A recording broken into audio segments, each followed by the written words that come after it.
बीत गया जी। मैं क्या बताऊं, मैंने काफी कोशिश की लेकिन नेटवर्क इश्यू के कारण हम लोग नहीं जुड़ पाए थे। और कोई बात नहीं, अंत भला सो सब भला। आदरणीय सर को सुन करके बहुत अच्छा लगा। परम शुद्धे सभी विद्वज्जन जो इस मानव धर्म को लेकर के, मानव धर्म के पताका लेकर के, न केवल रायबरेली में, उत्तर प्रदेश में, उत्तराखंड में, बल्कि संपूर्ण भारत सहित संपूर्ण पृथ्वी पर मानव धर्म के प्रचार प्रसार के लिए निरंतर लगे हुए हैं, जो जिसमें तमाम संत जन हैं, साधु हैं और विद्वान हैं।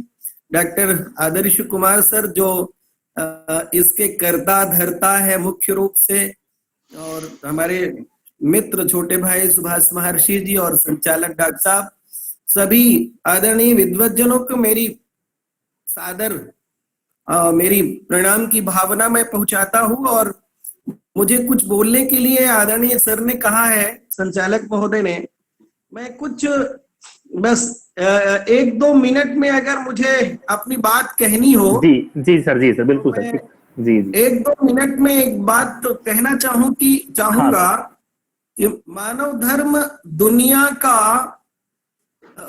दुनिया का एक ऐसा संप्रत्यय है, एक ऐसी अवधारणा है, एक ऐसा कॉन्सेप्ट है जो सर्वाधिक विवादित है और सर्वाधिक मानव जीवन से जुड़ा हुआ है।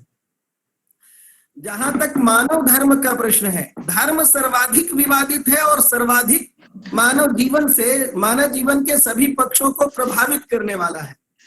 जहां तक मानव धर्म का प्रश्न है, और वहां मानव धर्म को समझने के लिए धर्म की जो तमाम परिभाषाएं, यागादिरेव धर्म, यतो अभ्युदय निश्चय सिद्धि सधर्म, परोपकार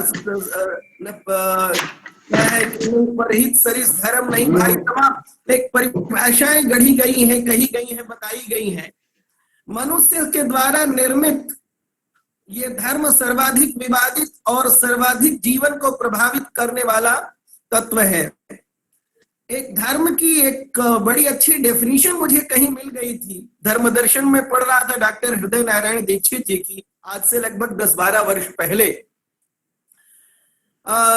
उन्होंने लिखा है, उसमें एक पंक्ति है कहीं से, सत्यात् जायते, धर्म वो है जो सत्य से पैदा होता है। दयया दानेन च वर्धते, दया और दान से बढ़ता है। क्षमायाम तिष्ठति, क्षमा में निवास करता है। और क्रोधान नश्यति, क्रोध से नष्ट हो जाता है। जिसमें ये सभी बातें हो, सत्य से पैदा हो, दया और दान से बढ़े, क्षमा में निवास करे और क्रोध से नष्ट हो जाए, वही धर्म है। भगवान श्री कृष्ण ने कर्तव्य कर्म को धर्म कहा, और इन्हीं अर्थों में ये जो परिभाषा है धर्म की, ये भगवान श्री कृष्ण की परिभाषा के कर्तव्य ही धर्म है, उसके सर्वाधिक करीब है।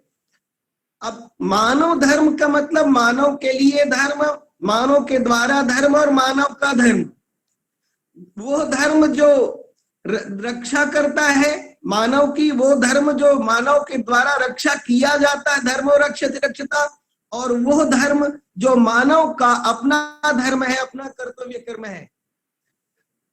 दुनिया का सबसे विवादित और दुनिया का सबसे ज्यादा जिया जाने वाला, सबसे महत्वपूर्ण संप्रत्यय धर्म, जो हम सब के द्वारा सर्वाधिक जिया जाता है, वो धर्म जब मानव धर्म बन जाता है तो वो सर्वोपरि सर्वोच्च स्तर पर पहुंच जाता है, क्योंकि मानव के लिए है, मानव के द्वारा है, मानव का अपना धर्म है। बाकी धर्म के बारे में जाने क्या क्या कितनी बड़ी बड़ी बातें की कही गई है, और उतना ही मनुष्य के बीच लड़ने लड़ाने का काम होता है, किया जाता है। ये सभी धर्मों के द्वारा नहीं किया जाता। हिंदू सनातनी धर्म कहता है इसमें तमाम लोग जुड़े होंगे। सभी धर्मों का मूल तत्व है किसी से किसी प्रकार का विवाद ना हो, हमसे सब संतुष्ट रहे, हम सबसे संतुष्ट रहे, अच्छे समाचार भेजें, अच्छे समाचार सुने, विश्व का कल्याण हो, साथ साथ हमारे अभीष्ट का कल्याण हो। ये धर्म के मूल तत्व है। और सभी संप्रदायों, सभी धर्मों में, जिसको संप्रदाय को धर्म कहा जाता है, उन सब में ये तत्व मूल रूप से विद्यमान होता है, तभी ये मानव धर्म कहलाता है, तब ये मानव धर्म बन जाता है। धृति, क्षमा, दम, अस्तेय, शौच, इंद्रिय निग्रह, जाने के ये सारे एसेंशियल एलिमेंट्स हैं धर्म के। लेकिन धर्म रिलीजन नहीं है। जहां तक मानव धर्म की बात है, मनुष्य जो है, हमारे सनातनी परंपरा में धर्म कहते हैं धर्मो यो बाधते धर्मम न स धर्म कुधर्म तक। वो धर्म जो किसी भी धर्म को बाधित करने की, किसी भी मन वचन कर्म से क्षति पहुंचाने की के लिए किया जाता है, न स धर्म, वो धर्म नहीं है, वो अधर्म भी नहीं है, वो कुधर्म है। अविरोधी तो यो धर्म सधर्म स्मृतः। धर्म तो वो है जो अविरोधी है, मानव मात्र के सहअस्तित्व को स्वीकार करता है, संगच्छध्वम संवदध्वम संगो मनांसि जानताम की भावना को लेकर के निरंतर आगे बढ़ता है। और ये सारी चीजें भारतीय परंपराओं में विद्यमान लोकाचार में कदम कदम पर दिखाई देता है। उदाहरण के तौर पर मैं 30 सेकंड में एक बात कहना चाहूंगा। हमारे यहाँ तमाम पर्व होते हैं, तमाम रस्म होती हैं, तमाम परंपरा, तमाम रीतियां हैं। उन्हीं पर्वों पर, उन्हीं त्योहारों पर, जैसे उदाहरण के तौर पर हम ले, जब भगवान राम का जन्म दिवस शरद ऋतु में मनाया, जब वहां लंका से आगमन पर के अवसर पर जो विजयदशमी मनाई जाती है,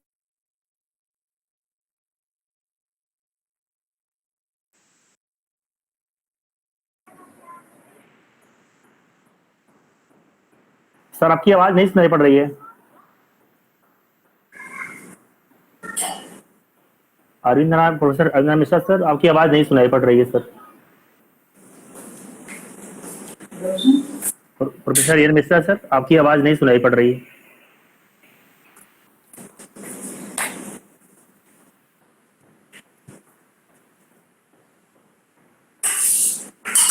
प्रोफेसर एन मिश्रा सर, हम लोग आपको सुन नहीं पा रहे हैं सर, आपकी आवाज नहीं आ रही है।